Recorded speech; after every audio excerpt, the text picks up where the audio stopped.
14. One Sabbath, when Jesus was eating in the house of a prominent Pharisee, he was being carefully watched. There in front of him was a man suffering from abnormal swelling of his body. Jesus asked the Pharisees and experts in the law, "Is it lawful to heal on the Sabbath or not?" But they remained silent. So taking hold of the man, he healed him and sent him on his way. Then he asked them, "If one of you has a child or an ox that falls into a well on the Sabbath day, will you not immediately pull it out?" And they had nothing to say. When he noticed how the guests picked the places of honor at the table, he told them this parable. When someone invites you to a wedding feast, do not take the place of honor, for a person more distinguished than you may have been invited. If so, the host who invited you both will come and say to you, "Give this person your seat." Then humiliated, you will have to take the least important place. But when you are invited, take the lowest place, so when your host comes, he will say to you, "Friend, move up to a better place." Then you will be honored in the presence of all the guests. For all those who exalt themselves will be humbled, and those who humble themselves will be exalted. Then Jesus said to his host, "When you give a luncheon or a dinner, do not invite your friends, your brothers or sisters, your relatives, or your rich neighbors. If you do, they may invite you back, and so you will be repaid. But when you give a banquet, invite the poor, the crippled, the lame, the blind, and you will be blessed. Although they cannot repay you, you will be repaid at the resurrection of the righteous." When one of those at the table with him heard this, he said to Jesus, "Blessed is the one who will eat at the feast in the kingdom of God."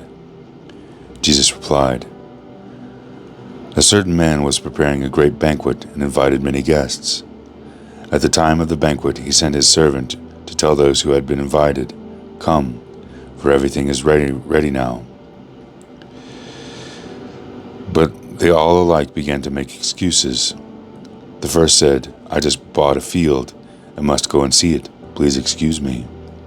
Another said, 'I have just bought 5 yoke of oxen, and I am on my way to try them out. Please excuse me.' Still another said, 'I just got married, so I can't come.' The servant came back and reported this to his master. Then the owner of the house became angry and ordered his servant to go out quickly into the streets and alleys of the town and bring in the poor, the crippled, the blind, and the lame. 'Sir,' the servant said, 'what you ordered has been done, but there is still room.' Then the master told his servant, 'Go out to the roads and the country lanes and compel them to come in, so that my house will be full. I tell you, not one of those who were invited will get a taste of my banquet.'" Large crowds were traveling with Jesus, and turning them to he said, "If anyone comes to me and does not hate father and mother, wife and children, brothers, sisters, yes, even their own life, such a person cannot be my disciple. And whoever does not carry their cross and follow me cannot be my disciple. Suppose if one of you wants to build a tower, won't you first sit down and estimate the cost and see if you have enough money to complete it? For if you lay the foundation and are not able to finish it, everyone who sees it will ridicule you, saying, 'This person began to build and wasn't able to finish.' Or suppose a king is about to go to war against another king. Won't he first sit down and consider whether he is able to, with 10,000 men, to oppose the one coming against him with 20,000? If he is not able, he will send a delegation while the other is still a long way off, and will ask for terms of peace. In the same way, those of you who do not give up everything you have cannot be my disciples. Salt is good, but if it loses its saltiness, how can it be made salty again? If it is fit neither for the soil nor for the manure pile, it is thrown out.